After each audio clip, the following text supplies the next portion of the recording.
Fala, minha galerinha, tudo bem? Tudo ok? Como é que vocês estão, né? Espero que vocês estejam aí da melhor forma possível, né? Espero que não só vocês, como todos os familiares de vocês estejam bem aí. E hoje, galera, nós vamos aí dar continuidade ao que que a gente vem falando aí, né? As questões geográficas, né? E hoje nós vamos falar do quesito e dar continuidade, né? Já foi falado para vocês, a questão de uma situação muito importante aí para nós, né? Que nada mais é do que a hidrografia, né? O que é hidrografia? Se a gente falar de hidrografia, automaticamente a gente pensa em quê? A gente pensa em água, né? Ou seja, se a gente pensar em água, a gente pensa automaticamente em vida, né? Então, a gente não consegue nos dias atuais e até mesmo no tempo, né, no tempo histórico, no tempo geológico, né, que é um tempo de milhões e milhões de anos, aonde a água, né, ela começa a se formar, a gente já começa o quê? O que nós podemos afirmar? O que eu posso afirmar para vocês, né? Que a água, ela já começa a ser um material de suma importância, né? Até mesmo na ciência, né? Vocês que são da ciência e a galerinha do sexto ano, que na aula de ciências aí começam as explicações, né? Que a vida ela começa na água, né? E a biologia, que já é mais avançado lá no ensino médio, né? Reforça essa situação, né?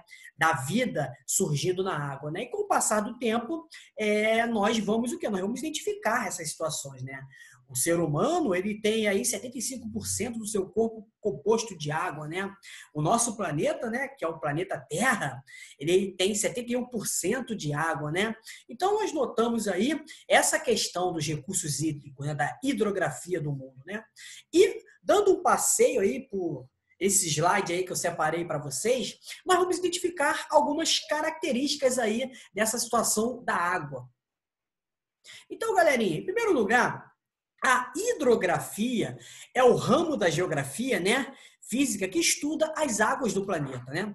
Então, se a gente falar em água, a gente vai ver ou vai notar as questões de diferenças. Como assim, professor, questões de diferenças? A gente não vai encontrar a água ou água somente em um estado, somente em uma forma. Nós vamos identificar o quê? Nós vamos identificar a água dividida em várias formas aí, né? Ou seja, nós teremos água aí em estado sólido, água em estado líquido, água em estado gasoso, água na questão salgada, água na questão doce. Então, né, a hidrografia, ela vai o quê? Ela vai abranger, né, tanto a água dos rios, né, água doce, água dos mares e oceanos, com água salgada, né? Aí nós temos os lagos e as geleiras, água doce também, água do subsolo, né? Ou seja, uma água doce, aquela água lá dos lençóis freáticos, dos aquíferos, né? Que são as águas subterrâneas, e a água que também é encontrada na atmosfera aí, na questão que na questão aí gasosa, né? Então, o que nós podemos notar? O que eu posso falar para vocês, né? A água, ela distribui o quê? Ela se distribui aí de uma forma que não é igualitária, né? Nós podemos notar que uma maior parte de uma água, ela é formada por uma questão, isso é nítido aí, né? No, no gráfico, né, na numeração, olha só, galera, 97% da nossa água, 97% daquele azulzinho que a gente vê no planeta aí, né, 71% de água, 97% dessa água, elas vão estar inseridas aí aonde? Na questão o quê? Na questão dos oceanos, ou seja, 97% dessa água é uma água salgada. Ou seja, uma água para o consumo, né? Para o consumo diário. Qual é o consumo diário, por exemplo? O que nós podemos falar sobre o consumo diário da água? Para beber. Se eu estou aqui nesse exato momento, né, falando aí com vocês, explicando a matéria, eu tenho uma sede gigantesca. Eu resolvo ir na praia, encho um copo d'água e bebo. Vai matar a minha sede? Pelo contrário, a minha sede vai aumentar cada vez mais, né? É a mesma coisa do banho, né? Quando a gente está na praia e toma banho, quando a gente sai da água e começa a secar, fica o sal, né? Uma coisa incomodando a gente, né? A gente não pode pegar essa água para escovar o dente, né? Para tomar banho, ou para cozinhar alimentos, ou para beber. Então, 97% dessa água está onde? Está inseridas nas questões oceânicas. Ou seja, galera, uma água salgada aí, né? Aí outro fator complicado para nós. 2% dessa água estão nas geleiras. As geleiras são formadas de quê? Formadas de água doce, né? Geleira, água doce. Mas se, por exemplo, faltar água aqui na minha casa e eu resolvo o quê? Eu resolvo ir lá no Polo Norte ou no Polo Sul, ou naquele iceberg gigantesco, né? O que é um iceberg? Aquele gelo que fica passeando pelos oceanos, né? Aqueles pedaços de gelo. Se a gente falar de iceberg, a gente lembra logo daquele filme, né? Qual filme? Titanic, né? Então, eu não posso, por exemplo, pegar um iceberg e trazer para minha casa, descongelá-lo, né? E botar na minha caixa d'água. É praticamente impossível, né?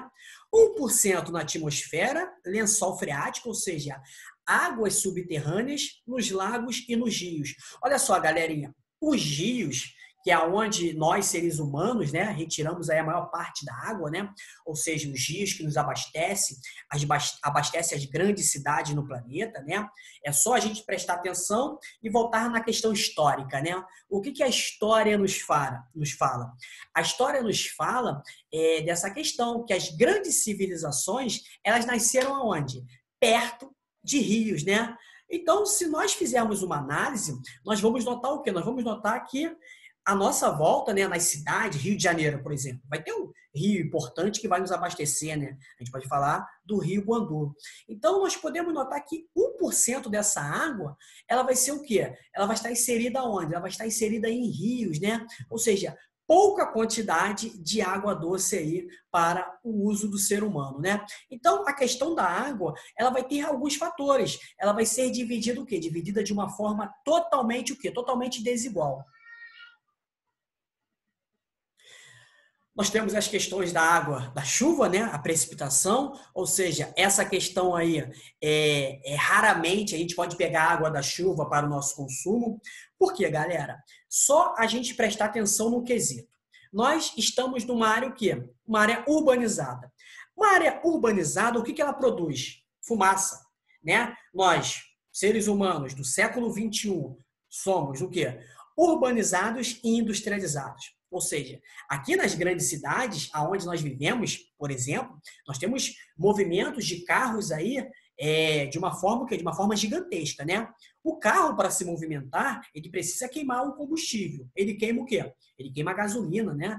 Ele queima o álcool. Automaticamente, né, aquela fumaça vai para onde? Para a atmosfera, né? E quando essa fumaça, esses gases poluentes, como monóxido de carbono, óxido de carbono, chumbo, se mistura na atmosfera com a água e precipita, né? E quando ela se forma as chuvas, automaticamente ela não vem como uma água potável, né? Ou seja, ela não é aquela água potável. A água da chuva é uma água potável. Pelo contrário, a água da chuva nas grandes cidades, elas vão ser caracterizadas por quê? Elas vão ser caracterizadas aí por um alto índice de quê? Por um alto índice poluitivo aí, né? Ou seja, com vários tipos de gases aí. Então, a água da chuva, galerinha, nas grandes cidades, não é uma água potável, não é uma água que a gente possa abrir o bocão, ó, aquele famoso esquema lá que os nossos pais, os nossos avós falam, né? Ó, beber, tem que beber água de janeiro, né? Beber água de janeiro para ele falar rápido. Então, essa água de janeiro aí, que é bastante água, vem bastante o quê? Vem bastante poluída, galera. E os rios, né, galera? Os rios são os maiores, aí, a maior fonte de água potável usada pelos homens, né? Ele vai ter uma formação, ele vai ser composto por quê? Pela nascente, vai ter o seu curso, né? E a sua foz. Ou seja, os maiores rios do mundo é o Amazonas, aqui no território brasileiro. Ou seja, o Brasil ele é privilegiado.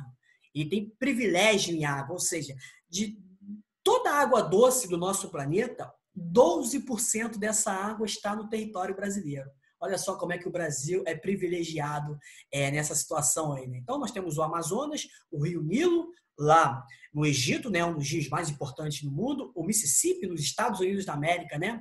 Então, os rios, eles vão ter classificações, né? Eles podem ser o quê? Eles podem ser rios perenes. O que são rios perenes? Aqueles rios que nunca vão secar, né? E rios temporários, os rios que vão secar com altas temperaturas ou com baixas temperaturas, né? Eles vão poder congelar aí.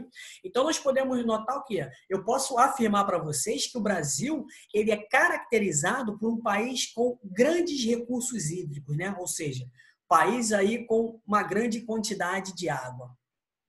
Os lençóis freáticos nada mais são do que as águas subterrâneas, ou seja, nós temos aí a questão das águas subterrâneas, recebe o nome de aquíferos, né? Por exemplo, o Brasil. O Brasil tem o maior aquífero do mundo, né? Nada mais é do que o aquífero Guarani. Então, no território brasileiro, nós temos aí uma parte do aquífero Guarani, ou seja, o maior reservatório subterrâneo do nosso planeta, né? Não só está situado no Brasil, mas está situado na Argentina, no Paraguai e no Uruguai também. Ou seja, são águas aí subterrâneas e água potável, né?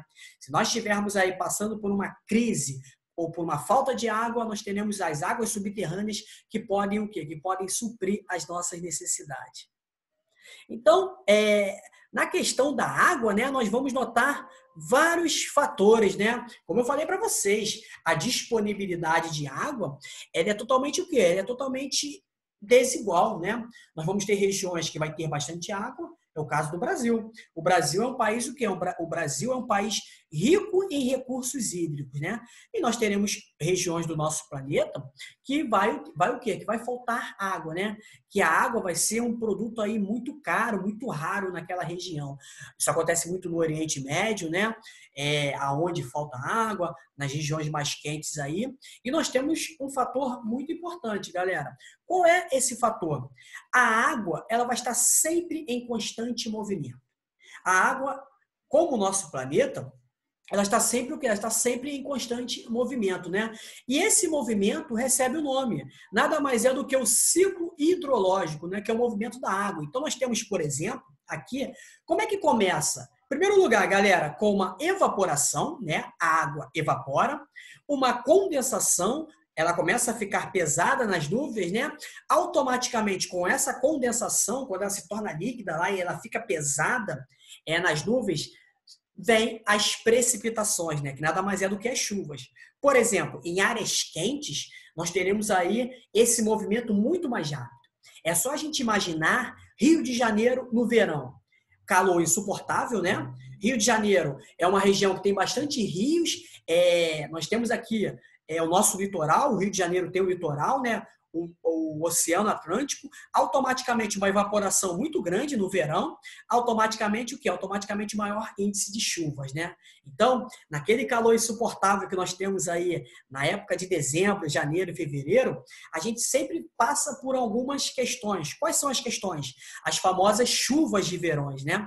Ou seja, então o que nós podemos notar, galerinha? O que eu posso afirmar para vocês? A água, ela vai estar sempre em constante movimento. Ela não para, né? Ela vai estar fazendo o famoso ciclo hidrológico ou o movimento da água, né? Começa através da evaporação, vai para a condensação e através da condensação ela se torna o quê? Ela se torna uma precipitação aí. Galerinha, nessa questão de hidrografia, né, o nosso início dessa questão da água, né, nós podemos notar alguns fatores importantes, né? A água, ela é distribuída de uma forma totalmente desigual, né? Maior parte de água salgada, uma menor parte aí de água doce, né? E detalhe, né? A água doce é a água que nos supre, né? Ou seja, nós não podemos aí pegar um copo de água, né? E de repente, de uma hora para outra, eu pegar aquele copo de água no oceano e beber lá como se fosse aquela água geladinha que nós encontramos aí na nossa geladeira quando a gente está brincando, né? Ou a galera, os meninos que estão jogando aquele futebol, né? Ou as meninas que estão correndo aí, né?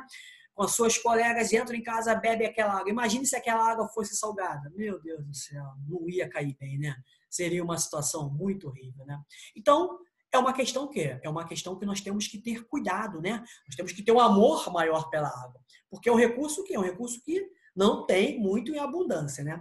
Apesar de a água ser um recurso renovável, vai estar sempre o quê? Vai estar sempre se renovando. Nós temos que cuidar da água para as gerações o quê? Para as gerações futuras aí. Galerinha, eu espero que vocês tenham entendido e tenham gostado dessa aula aí sobre um ser ou um recurso natural, ou o recurso natural mais importante para nós, seres humanos. Até a próxima, fiquem com Deus, se cuidem, galera. Tamo junto aí, ó.